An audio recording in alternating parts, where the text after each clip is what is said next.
There's a pattern we see repeatedly in modern society, but it rarely gets discussed in honest terms. And before we go further, understand this isn't about judgment or condemnation. This is about recognizing observable patterns that can help you make better decisions about your own life and relationships. Women with extensive sexual histories have a measurably higher likelihood of becoming single mothers. Not every woman with multiple partners ends up this way, and not every single mother has this history, but the correlation is significant enough that ignoring it would be foolish. When you examine the psychological mechanisms, the behavioral patterns, and the long term consequences of certain choices, this connection starts making complete sense. These aren't bad women. Most genuinely want stability and family. But there are specific factors, deeply rooted patterns, and outcomes from past decisions that make sustaining a committed long term relationship exceptionally challenging.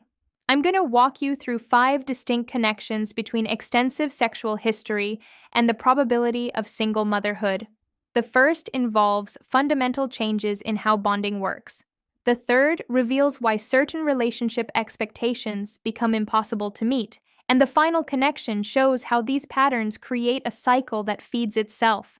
But there's another layer here you need to grasp: why men who have built something real, men with genuine value and options, rarely consider this type of woman for a serious future, and why their interactions with her remain casual without deeper commitment.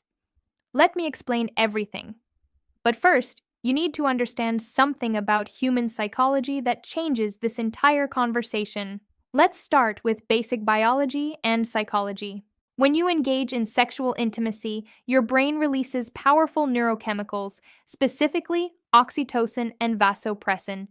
These chemicals generate feelings of attachment, connection, and emotional bonding. From an evolutionary perspective, this mechanism exists to create stable partnerships capable of raising offspring together. Sexual intimacy is biologically designed to forge deep emotional connections that keep couples together through years of child-rearing challenges. But here's what happens with repeated sexual partnerships. Over time, that bonding mechanism starts to weaken. Think of it like adhesive tape. The first application creates a strong bond. The second time still works, but with less strength. After dozens of applications, it barely adheres at all.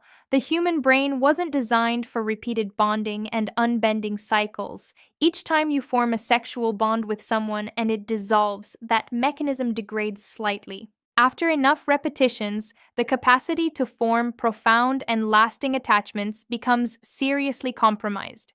This isn't moral commentary. This is neuroscience. It affects both men and women, though the consequences manifest differently in the context of family formation. The first connection between extensive relationship history and single motherhood is this neurological difficulty in forming deep bonds makes maintaining stable relationships extremely challenging. Women with histories of multiple partners often describe this phenomenon without recognizing what's actually happening. I don't feel that spark anymore. I can't fall in love like I used to. Something feels missing. What she's actually describing is a weakened bonding mechanism. She meets a quality man, someone stable and suitable for fatherhood, but she doesn't experience that intense connection because her capacity for that feeling has been diminished through repeated bonding and unbending cycles. So she either leaves or never fully invests, constantly searching for that intensity she remembers from earlier experiences. And here's the tragic irony: that intensity she's chasing wasn't genuine deep love. It was novelty. It was the neurochemical rush of a new bond forming. But after sufficient experiences, even novelty stops producing that intense chemistry. She has a child, but cannot sustain the relationship with the father because the deep bond necessary to navigate child-rearing challenges together never properly formed. The initial chemistry fades, and there's no substantial bond holding the relationship together through difficulties. The second connection involves the criteria used for choosing partners. Women with extensive sexual histories often selected partners based on intense physical attraction, excitement, adventure, or social status, rather than qualities that indicate good fatherhood like stability, responsibility, and family orientation. After years of making relationship decisions based primarily on chemistry and excitement, this pattern becomes deeply ingrained. Her brain associates attraction with a specific type of man: exciting, unpredictable, often emotionally unavailable.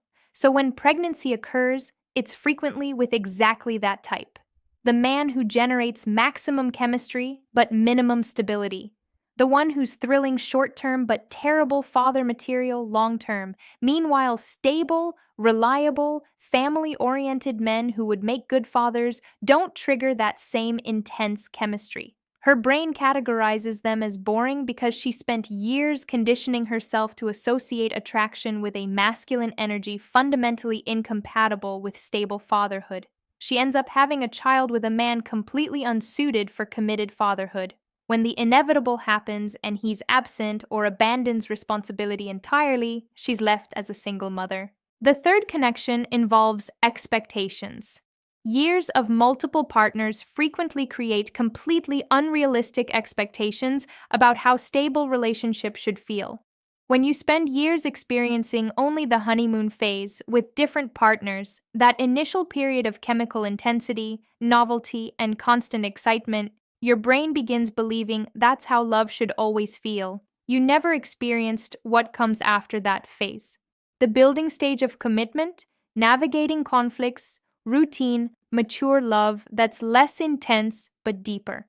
Because every time that intense phase ended, you moved to the next person. So, when attempting to build a stable relationship, especially after having a child, she cannot tolerate the inevitable phase of decreased intensity and increased routine. Her expectation is that it should feel like those first weeks with new partners felt. When it doesn't meet that expectation, she interprets it as he's not the right one. She ends the relationship or makes it impossible for the partner to remain searching for that intensity, which is actually just a temporary phase of any new relationship. The cycle continues now with a child caught in the middle. The fourth connection is about commitment endurance. A history of multiple partners often indicates inability to maintain commitment when relationships face difficulties. And raising a child is arguably one of the biggest relational challenges that exists. Think about it logically. If her established pattern was ending relationships whenever they lost novelty or encountered difficulty, why would that pattern suddenly change when a child arrives? Usually it doesn't. The first months after birth are incredibly demanding. Sleep deprivation, hormonal fluctuations, financial pressure, reduced couple time, decreased intimacy. This period tests even the strongest relationships. A woman who never developed the capacity for long-term commitment, who always had the option to simply move on when things got hard, often cannot navigate this period successfully. She either makes it impossible for her partner to stay through her behavior or decides she's better off alone. Not necessarily because the partner was inadequate, but because she never developed the capacity to maintain commitment during extended difficult periods, and raising a young child is an extended difficult period. The fifth connection is systemic. The cycle perpetuates itself in ways that make breaking free nearly impossible without serious intervention. Once she's a single mother, her value in the relationship market for high-quality men decreases substantially. Stable, successful men with options generally don't choose as their first preference a woman with another man's child and a history of relational instability. Her pool of available options reduces to lower quality men or men in similar situations. If she becomes pregnant again, it's often with that type of man perpetuating the cycle. Additionally, she now has less time, less energy, and fewer resources to work on developing the capacity she was lacking. She's in survival mode, raising a child alone. Often, especially if she became pregnant young, she didn't develop a solid career or financial stability, so she's financially vulnerable, adding additional pressure and making wise relational decisions even harder. This cycle works like this. Extensive relationship history leads to difficulty bonding and committing, which leads to a child with an unsuitable partner, which leads to single motherhood, which leads to reduced options, which possibly leads to more children with unsuitable partners. Each iteration makes the pattern harder to break. Now let's address something you need to understand completely. Why men with genuine value, intelligence, and success rarely seriously consider this type of woman for building a family. It's not cruelty, it's not superficiality, it's intelligent protection of their future, their legacy, and their emotional and financial well being. A high value man understands something fundamental. He has options. With options comes the ability to be selective. He can choose a woman with higher probability of being a stable mother, loyal partner, and someone who builds rather than destroys. When a high V value man observes extensive relationship history, he sees massive risk. He sees compromised bonding capacity. He sees patterns of poor decision M. He sees inability to maintain commitment. He sees elevated probability of divorce, infidelity, and constant drama. He asks himself a simple question: why would I assume that risk when I have better options available? If you're a man building something real, a man with standards, you deserve to understand this. You're not wrong for avoiding this type of woman. You're being intelligent, you're protecting your future. Anyone telling you to ignore history is advising you to ignore evidence in favor of blind hope. Here's the brutal but honest distinction that high-value men make. There are women for temporary enjoyment, and there are women to build a future with. A woman with extensive relationship history almost always falls into the first category. An intelligent man can spend time with her. He can enjoy her company and physical intimacy. But in his mind, she's already categorized. Temporary, not permanent. Fun, not future. Present company, not mother of his children. Why? Because he knows if she was with 50 men before him, his special value to her is essentially zero. He's just the next one. There's nothing unique about their connection. And when building a family, you need to be unique, irreplaceable, not interchangeable. Additionally, he knows if she couldn't maintain commitment with previous partners, the probability she'll maintain commitment with him when the relationship becomes difficult is low, very low, and raising children is difficult. So, he doesn't bet his future on such terrible odds. He keeps her in the casual category, never introduces her to his family, never discusses the future with her, never makes long-term plans because he's already decided she doesn't qualify for that level of commitment. When a woman who does qualify appears, he transitions without looking back. Now, observe who actually commits seriously to a woman with this history. It's almost always a lower value man, a man without options, a desperate man, a man who cannot attract better options. A man with genuine value doesn't need to settle. So when you see a woman with extensive relationship history in a serious relationship, observe who the man is. High probability he's someone who couldn't attract a higher value woman. This creates another cycle. She spent her years of highest attractiveness with men who never committed seriously. When she finally seeks commitment, the only men willing to provide it are lower value men. She settles, gets pregnant, and eventually the relationship fails because it was built on mutual settling, not genuine choice. As a high-value man building a solid life, you're not the person who should rescue the situation. You're not a rehabilitation project. You're not a consolation prize.